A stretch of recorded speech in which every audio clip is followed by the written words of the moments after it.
At least it's a positive close. At least we're going to end higher. Jai Bala of Cash the Chaos joins us on the show. Hi, Jai. First time we're speaking this year. So happy New Year to you. How are you feeling about the markets? First of all, congratulations. You know, the dollar index, I recall it was 103, 104, and you said it's going to 109. It went there, I think 109.5 or thereabouts. So kudos on that. Give us your fresh call. What's the dollar index going to do? Has it peaked out? Will it cool off from here on? And what about the Nifty? I think you're betting it on it's going to go lower. How much lower can it go? Thanks, Nigel. Good to be here, and Happy New Year to you and all at CNBC-TV18 and all your viewers too. See, the dollar index first, it's pulling back like I'm anticipating. The support's coming about 105.9 and 104.8. But the shallower it is or choppier it is, it's more bullish for the longer term for the dollar index. When it comes to the Nifty, I'm anticipating a break of the November low of 23,264, if I'm not mistaken. It's just a matter of time. The Nifty could meander sideways for a few days or it could break down immediately. But if it does bump up a little more, it's an opportunity to sell. That's my opinion. The main reason is because the banking index is below a trend line from 2022. And it's also clocking a head and shoulders top. So if it breaks below 49,700, the fall is likely to be quite fast. And HDFC Bank, that have been pointing it out, you know, that's also come to a key support. If we try to break yesterday's low, I think there are more downsides to work with. By the way, MobiKwik, where the loss narrowed on a quarter-on-quarter basis, the company has reported a loss of 3.6 crore, but it's lower than the loss of 6.4 crore in the prior quarter. We're talking about Q2 FY25. MobiKwik stock is now up close to about 8%, so it's been a big mover. Jai, what about individual stock ideas?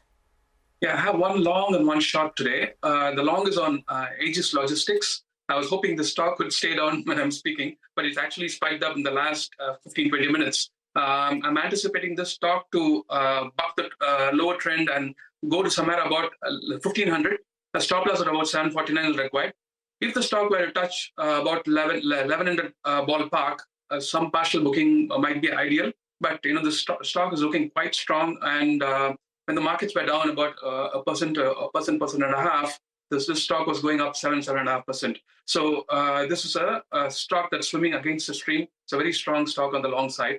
And I have one short call. It's from the banking space, which I'm anticipating it to underperform over the next few weeks. Short call on Federal Bank with a stop loss of about 207.5 and with a price objective of 182. Okay. Got that. You know, just look at Jai. Hi, good afternoon. Just look at BSE as well. BSE is a, you know, we looked at Aegis, and Aegis Logistics is one of his, Jai's calls. Look at BSE. Okay, it's come off a little bit, but again, you know, started the day at about 51.50 or so, went up all the way to about 54.50, around about there, and then is basically cooled off. So. There is some more price action which is coming through. Jai, sorry, in terms of sectors which are looking the most vulnerable, what would be on your list? I mean, just to tie in with the market level earlier. Yeah, that's right.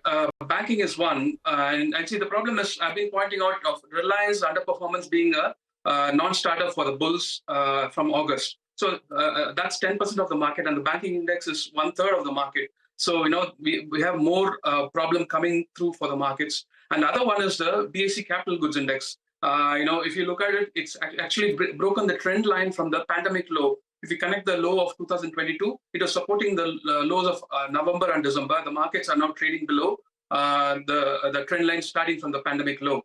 So also Larsen and Toubro, which is a key component of the Capital Goods Index, is exactly at the trend line from 2020. So, you know, any close below, you know, the 35.50, that will draw additional drag for the Capital Goods Index. So I'm anticipating banks, Capital Goods Index to be the fresh laggards for the markets. So watch out any weakness within the space. You know, Siemens is clocking a triple top, and that's probably the contributor for the banking capital goods being a drag here. So if Larsen were to break below 35.50, more drag on the capital goods sector.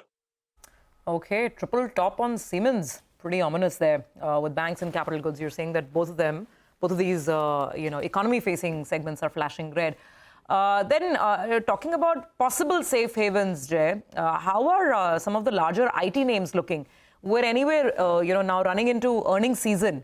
So there'll be plenty of news flow as well. But what are the charts indicating for the big names like Infosys, TCS, etc.?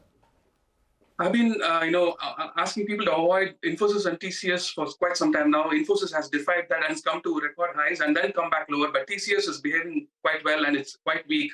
And once again, the trend line from 2022, that's been broken for TCS. And any close below 40.30 is a negative, further negative for the stock. But the Nifty IT index as such, that's the only index that's not broken down.